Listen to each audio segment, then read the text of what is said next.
Hello everyone, एक बार फिर से आपका स्वागत है हमारे चैनल पे, जहाँ पे आज हम आपके लिए लेकर के आए हैं फिशर्स इफेक्ट। फिशर्स इफेक्ट क्या है, इसके बारे में बात करेंगे और आखिर इसमें क्या एक्सप्लेन करने की कोशिश की गई है, इसके बारे में डिस्कस करेंगे। इकोनॉमिक्स का एक इंपॉर्टेंट टॉपिक है, ज़रूर आपको इसके बारे में एक शॉर्ट नोट एग्जाम में दिख सकता है, तो 5 से 6 मार्क्स के क्वेश्चन के लिए आप इसको लेकर के प्रिपेयर रह करके ज़रूर जाइएगा। देखिए, आपने कई बार अपने घरों में डायलॉग सुना है कि जब हम तुम्हारे ज़माने में थे ना, तो तुम्हारे उम्र के थे तो 10 रुपये में पूरा अपना घर का खर्चा चला लेते थे।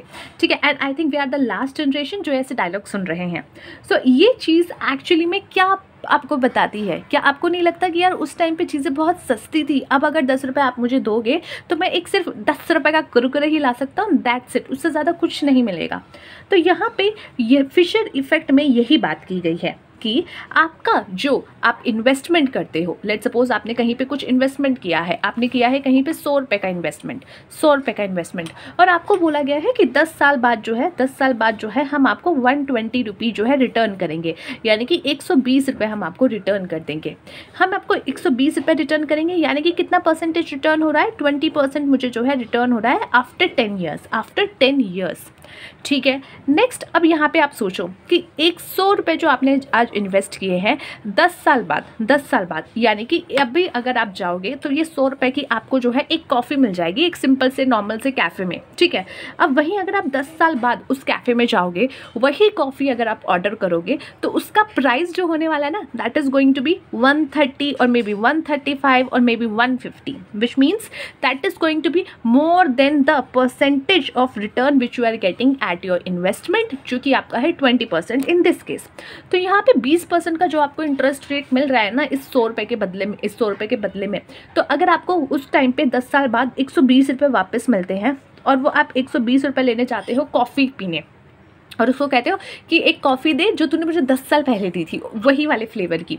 उसने कहा ठीक है, निकालो 135 रुपये, निकालो 130 रुपये।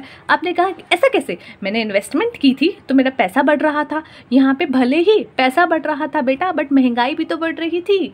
तो यहाँ फिशर्स इफेक्ट बताता है कि जिस रेट पे आपको इंटरेस्ट मिल रहा है और जिस तेज़ी से आपकी जो है महंगाई बढ़ रही है, यहाँ पे आप ध्यान देना कि एक्चुअली में आपको बोला तो जा रहा है कि 20% का इंटरेस्ट मिल रहा है, बट एक्चुअली में आपको इंटरेस्ट क्या मिल रहा है वो कुछ अलग ही है। वो कैसे पता चलेगा? वो पता चलेगा, फिशर इफेक्ट कहता है कि जो आपको एक्चुअल इंटरेस्ट मिल रहा है और जो आपका महंगाई दर बढ़ रही है, उसका डिफरेंस देखो, पता करो कि एक्चुअली में 20% ही मिल रहा है, या चलो छोड़ो, यहाँ पे हम 130 135 की बात कर रहे हैं। मान लो आपको जो है ये 118 में ही कॉफ़ी मिल गई, तो यहाँ पे 120 रुपये आपको रिटर्न मिले, लेकिन 118 रुपये तो कॉफ़ी में चले गए, यानी जो 100 रुपये की वैल्यू आपकी पहले थी, 10 साल पहले थी, वो अब जा कर के 118 रुपये की है। तो महंगाई दर भी बढ़ गई और आपका जो है इंटरेस्ट भी बढ़ा, लेकिन इंटरेस्ट जो है आपको कितना मिला है? 120, और महंगाई आपको कितनी लेके चली गई? 118। तो जो आपको एक्चुअल इंटरेस्ट मिला है वो कितना मिला है? 2 रुपये का। एक्चुअल इंटरेस्ट कितना मिला है? 2 रुपये का। तो जो आपको एक्चुअल इंटरेस्ट है और जो नॉमिनल इंटरेस्ट है, वो डिफरेंस आप देखो, आप रिलेशनशिप देखो आपकी महंगाई में और अपने इस इंटरेस्ट में। यही बात फिशर का इफेक्ट जो है इसमें डिस्क्राइब की गई है, एक्सप्लेन किया गया है और इस रिलेशनशिप के बारे में डिस्कस किया गया है। चलो, फिशर इफेक्ट कहता है, जो कि एक इकोनॉमिक थ्योरी है, जो कि प्रपोज की गई थी किनके द्वारा? इकोनॉमिक्स के द्वारा, जिनका नाम था इरविंग फिशर, जिन्होंने डिस्क्राइब किया relationship between inflation and both real and nominal interest rate.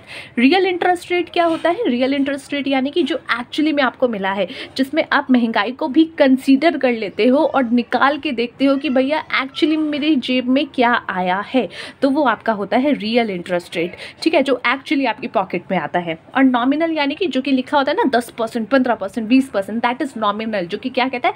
नाम का इंटरेस्ट रेट, सिर्फ नाम का इंटरेस्ट रेट है, तुझमें कुछ नहीं है, तो that is your nominal interest rate. तो यहाँ पे फिशर इफेक्ट जो है एक रिलेशनशिप एक्सप्लेन करते हैं between your inflation and both आपका real and nominal interest rate. ठीक है, फिशर इफेक्ट स्टेट करता है कि जो आपका रियल इंटरेस्ट रेट है वो किसके इक्वल है? रियल इंटरेस्ट रेट जो है वो आपके किसके इक्वल है? वो इक्वल है नॉमिनल, यानी कि जो आपको सिर्फ नाम के लिए मिला है, नॉमिनल इंटरेस्ट रेट माइनस आपका एक्सपेक्टेड इन्फ्लेशन रेट। देखो रियल आपको कितना मिला ये जानना है अगर आपको, तो आप क्या करोगे, नॉमिनल जैसे आपको बोला गया कि 10% का इंटरेस्ट में मिलेगा, तो यहाँ पे 10 माइनस आपकी महंगाई दर कितने रेट से बढ़ रही है, इन्फ्लेशन रेट कितना है, वो जो एक्सपेक्टेड है दैट इज 8%।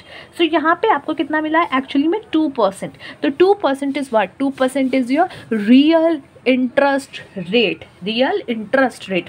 तो यहाँ पे बताया गया कि आपका जो रियल इंटरेस्ट रेट है वो कैसे निकलेगा, वो निकलेगा नॉमिनल इंटरेस्ट रेट माइनस आपका इन्फ्लेशन रेट।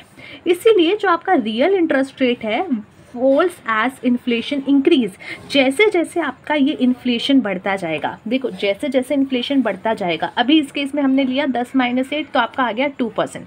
अब ये क्या है आपका इन्फ्लेशन रेट और ये है नॉमिनल रेट। अब यहाँ पे इन्फ्लेशन रेट अगर हो गया 9 तो ये क्या हो जाएगा 10 - 9 यानी कि 1%। तो अगर आपका इंटरेस्ट रेट जैसे जैसे बढ़ता जाएगा वैसे वैसे आपका ये जो आपका रियल इंटरेस्ट निकल के आ रहा है वो कम होता जाएगा। रियल इंटरेस्ट आपका क्या होता जाएगा, कम होता जाएगा। तो एक रिलेशनशिप आपका यहाँ आ गया कि जो आप एक्सपेक्ट कर रहे हो इन्फ्लेशन रेट वो अगर बढ़ गया, वो एक्चुअल में बढ़ गया, तो आपका रियल इन्वेस्टमेंट कम हो जाएगा, रियल इंटरेस्ट माफ़ कीजिएगा not investment, real interest rate जो है वो कम हो जाएगा। Therefore real interest rate falls as inflation increase unless nominal rates increase at the same rate as inflation. But वहीं पे लेट सपोज आपका जो है यहाँ पे ये भी बढ़ा, नॉमिनल जो आपका रेट है वो भी बढ़ गया, ठीक है, नॉमिनल रेट भी बढ़ गया, लेट सपोज ये भी 11 बढ़ा और यहाँ पे भी इसके बराबर का ही जितना बढ़ोतरी इसमें हुई उतनी बढ़ोतरी इसमें हुई, तो ये भी हो गया 9, ठीक है। तो अभी हम ऊपर वाले केस को देखते हैं कि इसमें जितनी बढ़ोतरी हुई उतनी बढ़ोतरी इसमें हुई, तो ये 10 से हो गया 11 और 8 से हो गया 9, तो इसका डिफरेंस अभी भी कितना है 2%। बढ़ोतरी दोनों में हुई है बट जो एक्चुअल में आपका रियल इंटरेस्ट रेट निकल के आया उसमें कोई चेंज नहीं आया। तो यहाँ पे क्या बोला गया कि अगर आपका एक्सपेक्टेड इंटरेस्ट रेट बढ़ जाता है तो नॉमिनल इंटरेस्ट रेट आपका घट जाएगा, और वहीं पे अगर जो है ऐसा हुआ कि नॉमिनल रेट अगर आपका बढ़ रहा है और जो आपका एक्सपेक्टेड आपका इन्फ्लेशन रेट है वो भी बढ़ रहा है, तो यहाँ पे आपका जो है रियल रेट जो है वो आपका उसमें कोई चेंज नहीं आएगा, ठीक है। For example if the nominal interest rate on the saving account is 4%, जैसे कि एग्जाम्पल के लिए नॉमिनल रेट आपका क्या है, देखो मैं यहाँ पे R = N - E ये लिख लेती हूँ, दैट रियल रेट और nominal rate and minus expected rate आपका इन्फ्लेशन रेट, ठीक है। अब सेविंग अकाउंट पे लेट सपोज आपको जो है नॉमिनल रेट मिल रहा है 4% का और एक्सपेक्टेड रेट ऑफ इन्फ्लेशन है -3%, ठीक है 3%, तो आपकी सेविंग अकाउंट में एक्चुअली आप कितना ग्रो कर रहे हो, सिर्फ 1% का, ठीक है। The smaller the real interest rate the longer it will take for saving deposit to grow subsequently. तो जितना ज़्यादा आपका ये जितना कम होगा उतना ज़्यादा आपके पैसों को ग्रो करने में टाइम लगेगा। ये तो नॉर्मल सी बात है, जितना कम रेट होगा उतना ज़्यादा आपको टाइम लगेगा। The interest rate on investor has in the saving account is actually the nominal interest rate. जो आपका इंटरेस्ट रेट होता है जो कि सेविंग अकाउंट पे आपको मिलता है वो नॉमिनल इंटरेस्ट रेट होता है। Hence, the Fisher theory described the relationship between inflation and both real and nominal interest rate. तो इन्होंने कैसे ये रिलेशनशिप एक्सप्लेन किया कि रियल इंटरेस्ट रेट आपका क्या है, नॉमिनल इंटरेस्ट रेट माइनस आपका एक्सपेक्टेड, जो कि हमने यहाँ पे अभी आपको समझाया। अब बात करते हैं इंटरनेशनल फिशर इफेक्ट स्टेट क्या कहता है। That an expected exchange in the current exchange rate, कि अगर आपका जो एक्सपेक्टेड चेंज है करंट एक्सचेंज रेट में between any two currency is approximately equivalent to the difference between the two countries nominal interest rate for that time.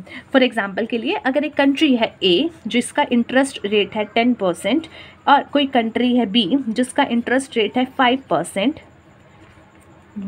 So country B की currency जो है should appreciate रफली 5%। तो जो B की currency है वो रफली कितने वैल्यू से अप्रिशिएट होगी, 5% से, ठीक है।